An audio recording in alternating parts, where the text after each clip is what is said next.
Welcome to Canada's podcast, the number one podcast for entrepreneurs by entrepreneurs.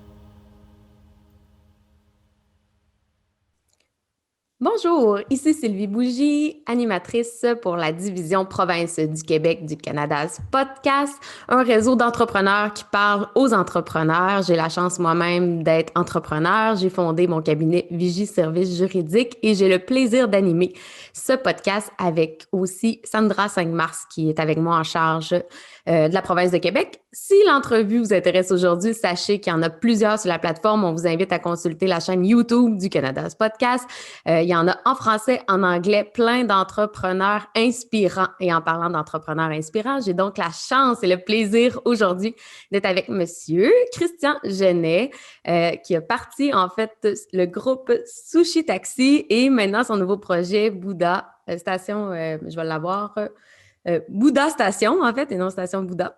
Des produits que j'utilise, hein, je suis une cliente et je suis vraiment vendue. Donc, c'est un plaisir de t'avoir avec nous aujourd'hui. Christian, comment vas-tu?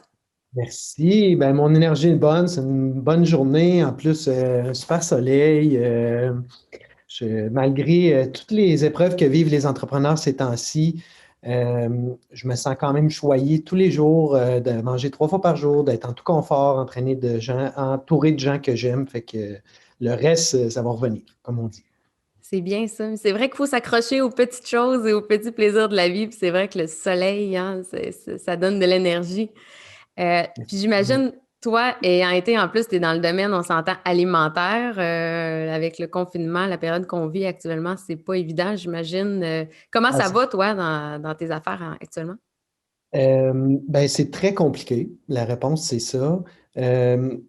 Mon entreprise Bouddha Station a développé une technologie qui permet aux plus belles entreprises du Québec de manger au travail sans avoir à précommander. On fournit un petit frigo qu'on remplit de repas chaque semaine, puis les employés ont accès à une application. Ils peuvent aller sur l'application, choisir un lunch, payer, puis le frigo se débarre, puis nos algorithmes se mettent à jour sur les repas favoris et ainsi de suite.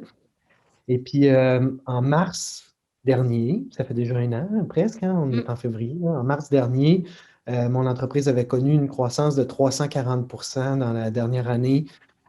Puis, du coup, en un instant, quand on est tombé en premier confinement, on a perdu 100 de nos clients. Parce que nos clients, c'était des cabinets d'avocats, des grosses compagnies d'assurance, des bureaux techno de gaming, et ainsi de suite. Puis là, ils fermaient leurs bureaux. Fait que ça a été vraiment très dur. Oui, j'imagine. Et depuis, est-ce que justement, tu sais, parce que tu livres aussi, j'imagine, votre entreprise livre aussi aux particuliers, j'imagine. Est-ce qu'il y a eu une réorientation que les gens font livrer chez eux ou pas du tout? Je suis dans le... Ben, quand c'est arrivé, justement, d'abord, je suis un boxeur dans la vie, je suis un père de famille, puis je suis un boxeur dans la vie avant d'être un entrepreneur même. J'ai senti là, que c'était un moment où c'est comme si j'étais dans le ring, j'avais à me mettre un genou à terre là, parce que les coups venaient de partout. Là, fait que j'ai pris un moment pour réfléchir, respirer, ancrer mes prises de décision sur les valeurs avec lesquelles mon entreprise se colle. Puis là, ben, je me suis dit, une des premières valeurs qu'on a, nous autres, j'excuse le terme, c'est GYSD pour Get Your Shit Done. C'est la notion de responsabilisation, tu sais. Puis je me suis dit, on a responsabilisation envers les clients. On nous a promis de changer la façon dont ils mangent au travail. La problématique, c'est que là, en ce moment, ils ne sont plus sans employés à un lieu de travail, ils sont sans employés à 100 lieux de travail. Fait qu'il va falloir changer notre modèle pour être en mesure de leur expédier leur repas. Puis on n'a plus le volume d'affaires de livrer 100 ou 200 repas à un endroit. Il va falloir baisser ces quantités-là. Fait qu'en faisant ça, je me suis dit, on va doubler ces commandes-là, puis on va les fournir aux banques alimentaires. On a fait ça pendant 2 mois. On a remis l'équivalent de tout près de 106 000 aux banques alimentaires, puis ça, sans subvention. Wow. Là, ben, après ça, ça nous a amené au mois de juin. Puis au mois de juin, l'économie, puis disons, les mesures se sont allégées. Ça nous a permis de retrouver nos bases, c'est-à-dire des petits frigos dans des entreprises, mais dans des environnements qu'on n'avait jamais percés, puis que là, maintenant, on s'est mis à percer comme, par exemple, des garages, des concessionnaires, des pharmacies, des manufactures, des industries, et ainsi de suite. Fait que ça nous a permis de nous rendre jusqu'en décembre. Puis là, en décembre, il y a eu un autre gros coup. mais à ce moment-là, on était beaucoup moins vulnérables là, parce qu'on était entre autres dans des pharmacies, dans des écoles qu'on continuait à opérer, dans des vétérinaires, des trucs comme ça. Fait que, euh, puis durant la dernière année, ben, on a, moi, je sais où je vais avec cette entreprise-là. J'ai une vision très claire. Ça m'a permis de garder tous mes employés au travail, d'investir beaucoup dans le développement de la technologie, dans notre expertise aussi, puis dans nos processus, ce qui fait que de ce que je prévois probablement en septembre ou octobre prochain, quand les bureaux vont réouvrir, vraiment, on va être prêt à exploser nos opérations sans aucun problème. Oui, parce que c'est génial, dans le fond, d'aller viser une autre clientèle. Dans le fond, ça fait juste en sorte que quand tous les bureaux vont rouvrir, ça va être... la croissance va être assez intense, là, justement. Ouais, puis on va avoir développé l'expertise pour être capable de gérer ça, tu sais, parce que la croissance, ça peut être vraiment excellent pour une entreprise. À l'inverse, ça peut nuire à une entreprise si c'est mal géré. Tu sais, c'est une arme à deux tranchants, disons. Oui, c'est clair. Puis ça, on revient un peu en arrière parce que tu n'en es pas justement à ton premier barbecue. Au niveau de ton parcours d'entrepreneur, est-ce que tu peux nous en parler? Oui, ben, comme je te disais en pré-entrevue, j'ai une malformation en droit. Euh, j'avoue, j'ai jamais pratiqué, j'ai pas fait mon barreau. En 2000, je me suis lancé sur un projet d'affaires que j'ai appelé Sushi Taxi. Euh, Ça venait beaucoup de mon désir de liberté, liberté de gérer mon horaire, liberté de créativité, de fonder quelque chose, d'avoir le goût de faire la différence. Et puis, en me disant, ben, c'est compliqué de se faire livrer autre chose que de la pizza puis du poulet dans les années 2000. Mhm. Vraiment, moi, je suis un gourmand puis je suis un maniaque de sushi. Je vais essayer de démarrer quelque chose. Avec 500 pièces sur ma carte de crédit, j'ai démarré le groupe Sushi Taxi à partir de mon 3,5. Puis j'aime dire que vraiment, mon premier métier, c'était d'être comédien. Je jouais tout à partir de mon 3,5, puis je faisais semblant d'être le livreur, le chef. Attendez une seconde, je vérifiais que le chef, c'était moi le chef, tu sais. Puis j'ai parti ma première entreprise en 2000 comme ça, euh, qui a été vraiment un voyage qui a duré 16 ans. J'ai vendu cette entreprise-là en août 2016.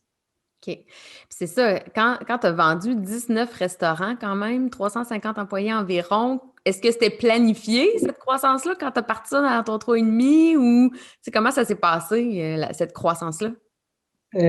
Au départ, c'était, comme je te dis, un désir de liberté immense. Ensuite de ça, ben, le gars en moi qui a un TDAH intense, rapidement est tombé à se poser des questions, à se dire, ben, je ne peux pas mener une vie routinière autant, être un cuisinier, tu sais, puis faire mon BA. J'ai besoin de créer quelque chose, grandir, mais surtout apprendre, tu sais, apprendre aussi. Fait que clairement, l'entrepreneuriat est devenu pour moi la réponse à ça.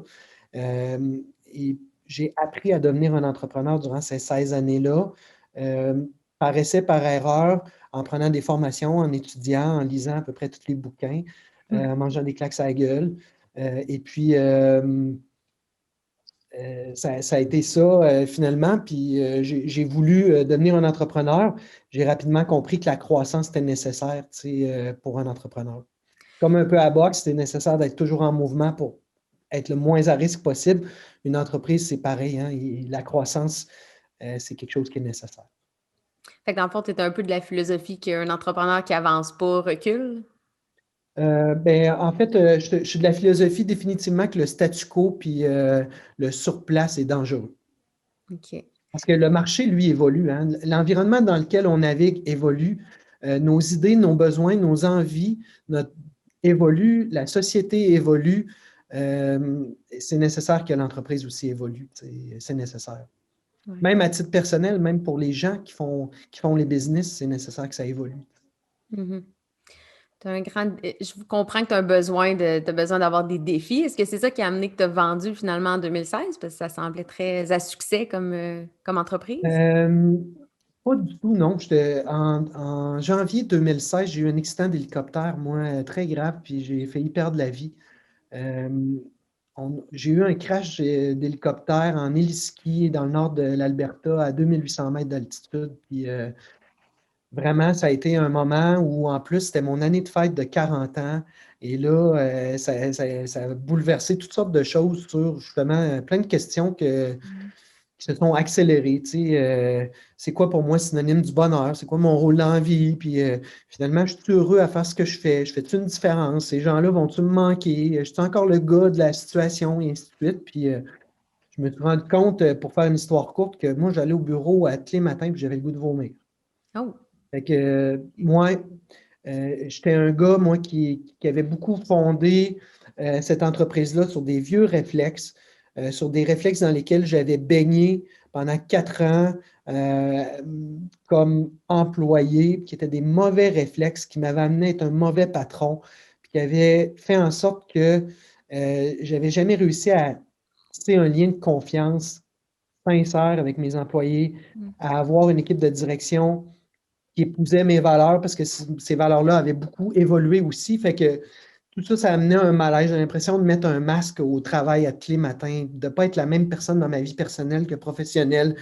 Je ne m'amusais plus. Fait que, puis dans un moment où, en plus, l'entreprise était sincèrement en bonne position, je n'avais jamais eu 200 pièces de financement avec cette entreprise-là, elle était liquide. J'ai décidé de vendre pour passer à autre chose. OK. Est-ce que ça a pris du temps avant que tu te relances dans un autre projet, justement, tu sais, dans cette période-là où tu étais un peu t'étais beaucoup en remise en question, en fait? Est-ce que, tu sais, ça a été quoi le délai de transition entre les deux projets? Justement, la réponse va peut-être te surprendre. Ça n'a pas pris assez de temps. Non? Si c'était à refaire, j'aurais pris plus mon temps. Euh, en septembre 2016, je me suis inscrit au MIT à Boston pour faire un MBA. OK. Euh, ouais, en même temps que je faisais la transition finale de mon entreprise, j'avais envie d'apprendre, j'avais envie enfin de mettre une notion scientifique à des trucs que j'avais appris sur le tas, j'avais fait par instinct ou j'avais appris, disons, par autodidacte. J'avais besoin de mettre de la science auprès de ça. J'étais passionné des affaires. Je suis retourné aux études. Puis, je m'étais comme semi-promis, mettons, de faire de la finance, des investissements immobiliers, des choses plus pépères. Puis, à force de côtoyer des entrepreneurs puis d'apprendre des trucs, ça a été plus fort que moi, là. Je me suis senti un peu comme un ex-alcoolique qui va au bar juste dire bonjour à ses chums. Tu sais, c'était fortement à risque. Je me suis senti comme ça. Tu sais. Je me suis relancé en affaires, écoute, en janvier 2018. OK, quand même. Puis là, Ouais. est-ce que, tu sais, justement, ton apprentissage, est-ce que maintenant tu sens plus que tu es connecté à tes valeurs? Es-tu plus Ben, la authentique? réalité, c'est que j'avais vécu le clash parce que en 2014, j'ai racheté le club de boxe où je m'entraînais depuis des années, qui avait fait faillite 2 fois coup sur coup. Et j'ai changé la destination de cette entreprise-là pour un OBNL. J'en ai fait un projet caritatif. Hmm. J'ai changé le modèle d'affaires de A à Z pour assurer la pérennité et j'ai adopté un rôle plus, disons, de leadership plutôt que de patron. Fait que j'ai vécu le clash, disons, mes dernières années à Sushi Taxi, d'être moi mêlé à une équipe où j'ai mis des bases vraiment de leadership, où j'ai installé une confiance, j'ai clarifié c'est quoi mes valeurs, c'est quoi les valeurs de l'entreprise, puis c'est quoi notre vision d'entreprise. Puis là, j'ai senti, c'était justement l'attraction que ça pouvait amener le bonheur au quotidien que ça pouvait m'amener versus mon autre entreprise, j'ai l'impression qu'il n'y a plus rien qui était possible, puis tout le monde se braquait dans des projets que je voulais amener. Puis à travers tout ça, j'avais commencé à enseigner à l'école d'entrepreneurship de Beauce, fait que j'ai comme vécu les deux. Tu sais, j'ai vécu la transition, j'ai vécu le backlash des deux. Et fait que c'est sûr que quand j'ai reparti mon projet Bouddha Station, je savais par où aller, j'étais en selle, puis j'avais l'intention de ne pas refaire 4 fois les mêmes erreurs. Tu sais. OK. Ouais, c'est ça. Euh, c'est quoi les valeurs de ton entreprise? Euh, Très clairement, ces 4 valeurs, c'est quelque chose que j'ai appris, c'est que ces valeurs-là, il faut que ce soit des valeurs qui soient intrinsèquement personnelles à toi. Il faut que tu les colles à l'entreprise pour pas avoir l'impression qu'à tous les matins, tu mets tes valeurs personnelles, tu sais, au garde-robe. Mhm. Première des choses. Deuxième des choses, il faut que ça amène une résonance très concrète à ta business aussi. Puis j'aime dire aussi que ces valeurs-là doivent être uniques, tu sais, parce que pour moi, une entreprise qui a des valeurs comme travail d'équipe, politesse, respect, bien ça, me semble, c'est des concepts, c'est des valeurs que quand tu es TQ, tu t'enseignes. C'est pas quelque chose c'est pas quelque chose qui colore ton entreprise, ta façon de faire. C'est pas ce qui régit à l'interne ta loi de savoir-être. Alors, moi, j'en ai 4. La première, c'est GYSD pour Get Your Shit Done. Alors, ça, pour moi, c'est la notion de responsabilisation, la notion de t'en prends acte, prends la responsabilité. Ben, sois honnête, si tu es dépassé, si tu n'y arrives pas, demande de l'aide, demande des outils, demande de voir clair, d'avoir un alignement, mais ne tombe pas dans les défaites, mais à profit toutes tes ressources, ton intelligence pour amener des résultats selon la responsabilité que tu as. La deuxième, c'était excitant. Je t'ai confié que j'avais un TDAH. Pour moi, c'est important de m'amuser. J'étais un junkie d'adrénaline dans mon passé trouble, dans aussi la boxe, dans toutes sortes de choses. J'étais un junkie d'adrénaline, de ski en hélicoptère. Pour moi, on va passer au-delà de 90 000 heures au travail dans notre vie. Il faut que ça soit excitant avec mon équipe, avec nos clients, avec nos collaborateurs. Quand on envoie une facture même aux clients, il faut que ça soit excitant. La troisième, c'est rebelle. Puis pour moi, rebelle, c'était pas d'être au Carré Diouville avec les cheveux teints en bleu, 8 pieds dans les airs, mais c'était plutôt d'avoir un sac de solutions qui était plus gros que le sac de problèmes, d'être capable de tendre une hypothèse en affaires sans être obligé de faire une étude de cas pendant 1 an qui va coûter 450 000 avec 8 consultants. Tu sais, c'est ça. Et la dernière, c'est élite. Pour moi, être élite, ce n'est pas de devenir bon nécessairement, mais c'est d'avoir cette fin de toujours apprendre, de vouloir évoluer, d'être agile parce que la société n'est pas statique. Les humains ne sont pas statiques. On évolue, les tendances, l'apprentissage, les goûts, les entreprises, les environnements évoluent. Bien, le côté élite, pour moi, est très important. On ne s'entraîne plus à la boxe de la même façon qu'on s'entraînait à l'ère de Rocky dans les années 80, et tant mieux. Bien, en entreprise, c'est la même chose pour moi. Fait que ma quatrième valeur, c'était élite. C'est élite. Puis ce sont mes valeurs personnelles que j'ai inculquées d'ailleurs à ma grande fille, que j'ai voulu calquer en mettant une consonance vraiment concrète auprès de mon équipe.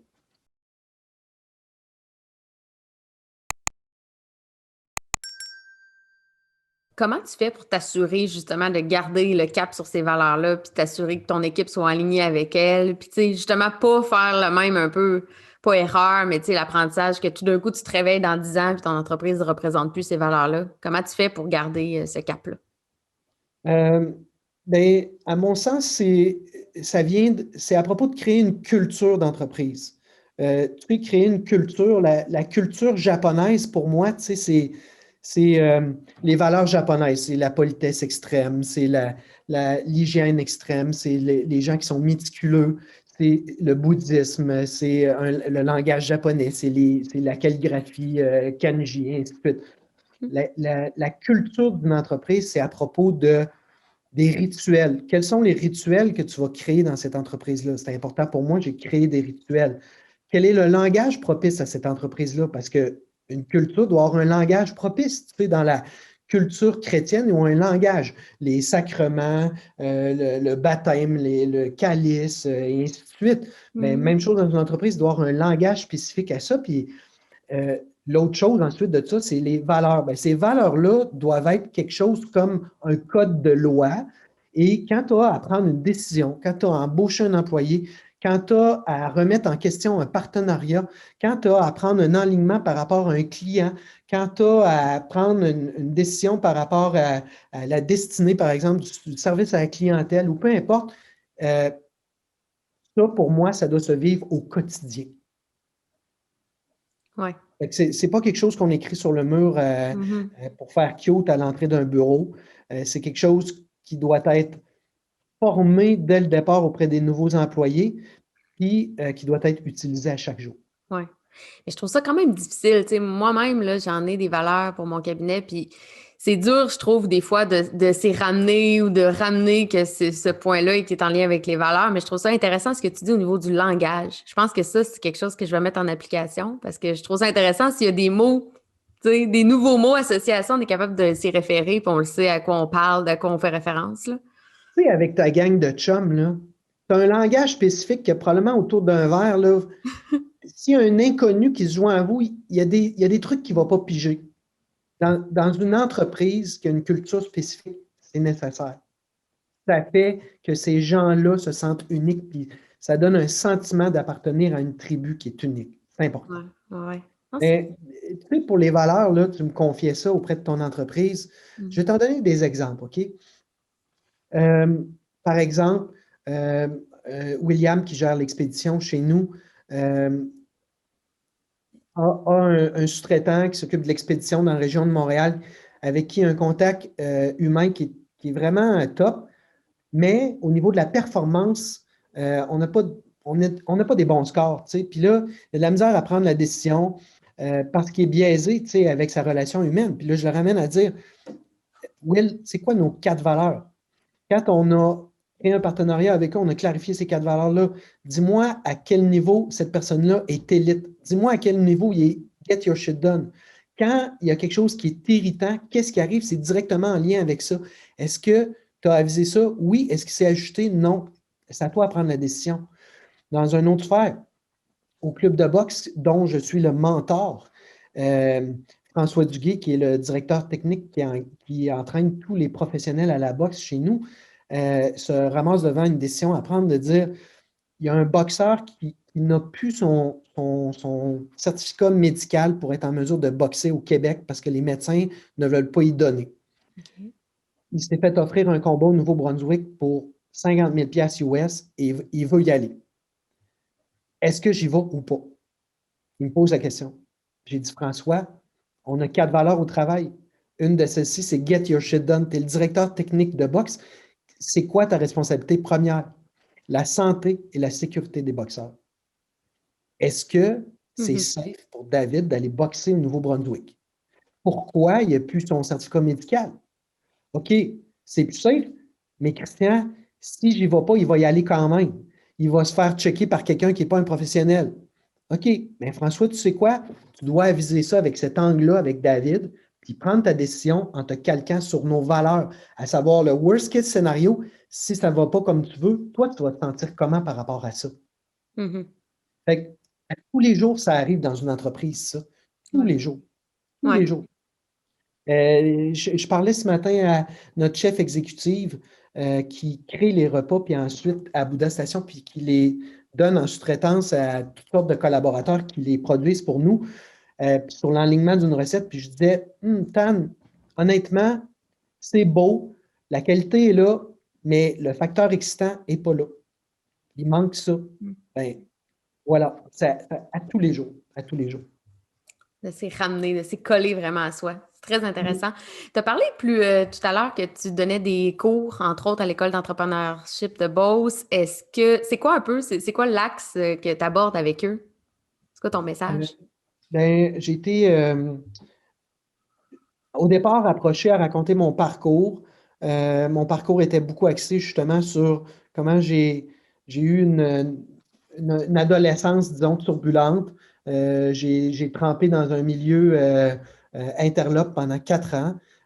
Ça m'a amené vraiment un clash de valeurs. Et puis, ultimement, je me suis lancé en affaires sur des réflexes, avec des réflexes justement de mauvais boss. Et suite à ça, j'ai appris le leadership.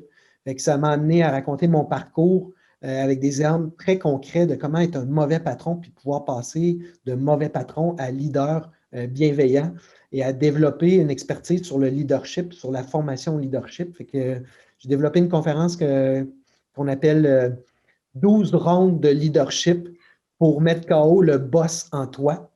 D'ailleurs, à l'automne, j'ai donné 42 fois cette conférence-là pour l'Institut du leadership de gestion, à peu près dans toutes les chambres de commerce au Québec. Puis, je donne du coaching à l'École d'entrepreneurship de Beauce par rapport à ça aussi. C'est vraiment un sujet qui me passionne, le leadership. J'espère un jour avoir la chance d'y assister. Est-ce que tu peux me donner un conseil? Un conseil de leadership? À moi et aux auditeurs qui nous écoutent. Là, je vais les inclure dans... En fait, le premier je dirais pas un conseil, mais c'est de comprendre c'est quoi le leadership. Le leadership, ce n'est pas un rang, ce n'est pas un titre. C'est pas parce que Sylvie Bougie, tu es la présidente de Vigie Service juridique que tu es une leader. Le leadership, c'est une responsabilité et la responsabilité première, c'est de prendre soin de son équipe. Et à partir du moment où tu as du cœur pour aimer et prendre soin des gens, et deux, l'envie d'inspirer et de motiver ces gens-là, le leadership, c'est une science qui s'apprend et surtout qui se pratique. OK. Ah, c'est bon. Fait que premier conseil à prendre sur le leadership. J'aime ça. C'est quoi, toi, le meilleur conseil que tu as reçu jusqu'à maintenant dans toute ta vie, que ce soit dans la sphère personnelle ou professionnelle? Hmm. Ouais, c'est une bonne, celle-là. Oui, ben, je pense que c'est une formule mathématique qu'un ami m'avait racontée, puis j'ai tout le temps haï les maths. Et là, cette formule mathématique-là, je l'applique à tout dans la vie. C'est attitude plus comportement égale résultat. Fait que c'est quelque chose que je discute avec ma fille quand elle n'a pas les résultats qu'elle veut dans un cours X à l'université. C'est quelque chose que je discute avec des directeurs au travail à dire, ben, si tu veux changer le résultat, qu'est-ce que tu as changé dans les deux données, là? Y a-t-il un côté de tes comportements ou des actions? Qu'est-ce qui a changé? Qu'est-ce que tu vas faire comme changement à gauche ou à droite ou les deux pour amener des résultats différents? C'est probablement le plus grand conseil que j'ai eu qui vient de Marc Dutil de l'entreprise Canam, qui est un gars fort inspirant. Puis depuis 10 ans, je calque cette formule mathématique-là à tout. OK. Oui, très intéressant. Puis je trouve que c'est une bonne façon de le vulgariser parce qu'on voit souvent, là, on a juste à regarder dans les médias sociaux, ça dit souvent, si tu fais tout le temps les mêmes comportements, comment tu veux t'attendre à un résultat différent? Tu sais, on le voit souvent, cette belle phrase-là, mais je trouve que la formule mathématique, elle rend ça comme clair. C'est vrai. Ça, c'est totalement vrai. Mettons que, par exemple, avec ma copine, tu sais, mettons que, je ne sais pas, on a un sujet qui est délicat et qui finit souvent tu sais, en conversation corsée ou en engueulade. Ben, si je veux avoir un outcome différent, c'est-à-dire qu'on ait une conversation agréable ou Oui. qu'on se comprenne, pas qu'on soit d'accord nécessairement, mais qu'on se comprenne, Ouais. je vais devoir avoir soit une attitude différente ou soit faire des actions qui vont être différentes, l'aborder différemment, euh, euh, avoir, je ne sais pas moi, une façon de mieux expliquer, de mieux écouter ou peu importe. Il y a quelque chose qui va devoir changer. Mais ça, moi, je calque ça dans tout maintenant.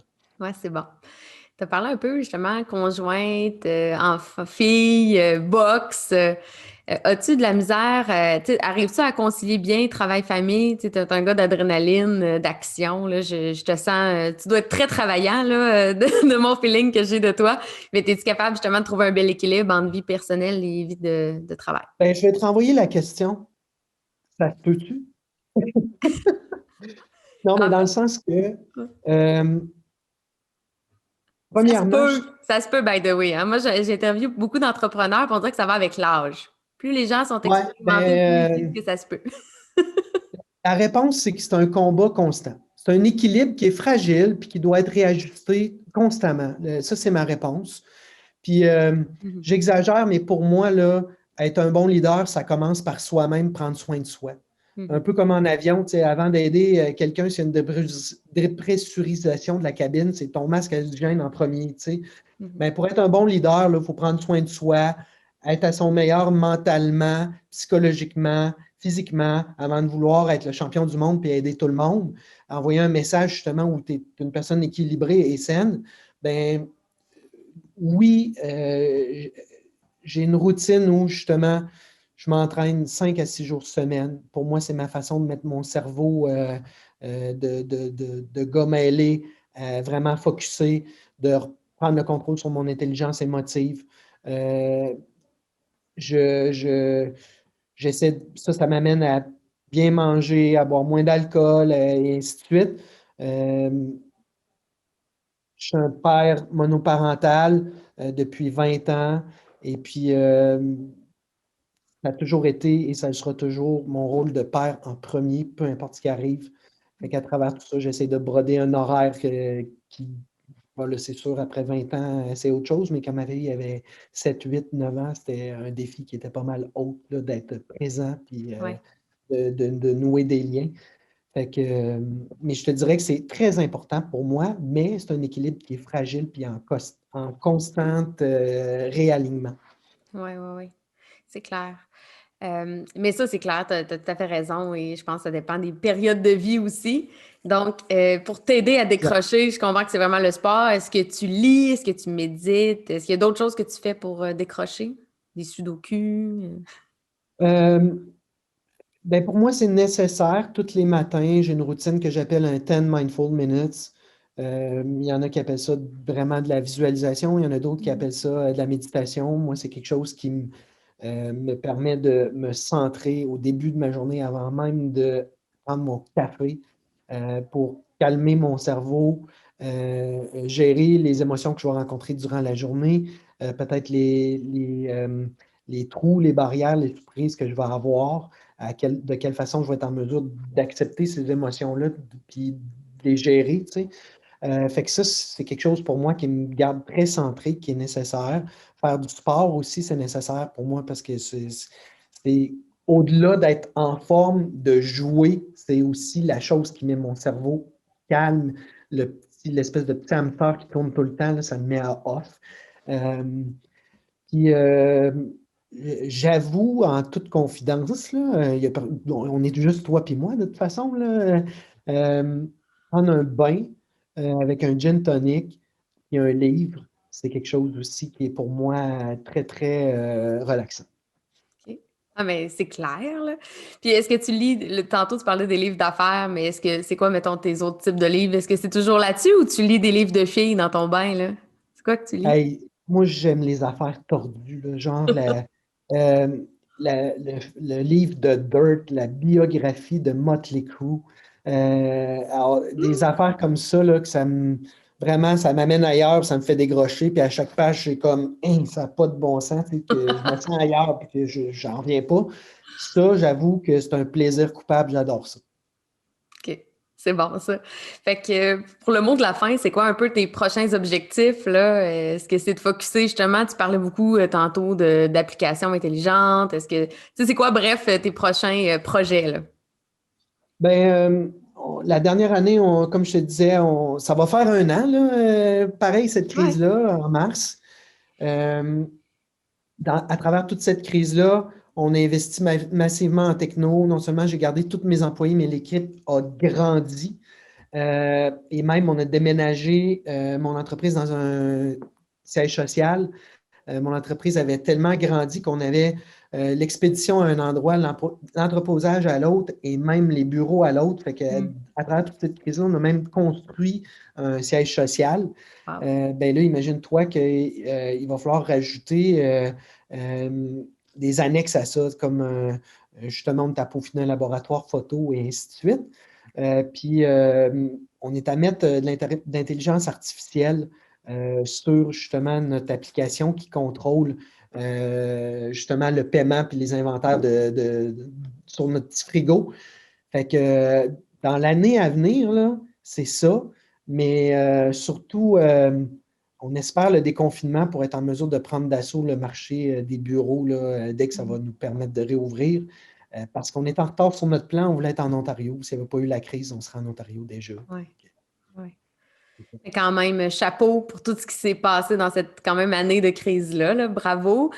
Pour que les gens veulent, si les gens veulent, excuse-moi, te suivre, t'écrire ou continuer à voir justement les beaux développements, on te rejoint où principalement? On te suit sur LinkedIn? On te suit sur Facebook? Ouais, ben j'avoue, j'aime bien LinkedIn. J'écris une fois par semaine, tous les mercredis matins, sur le leadership.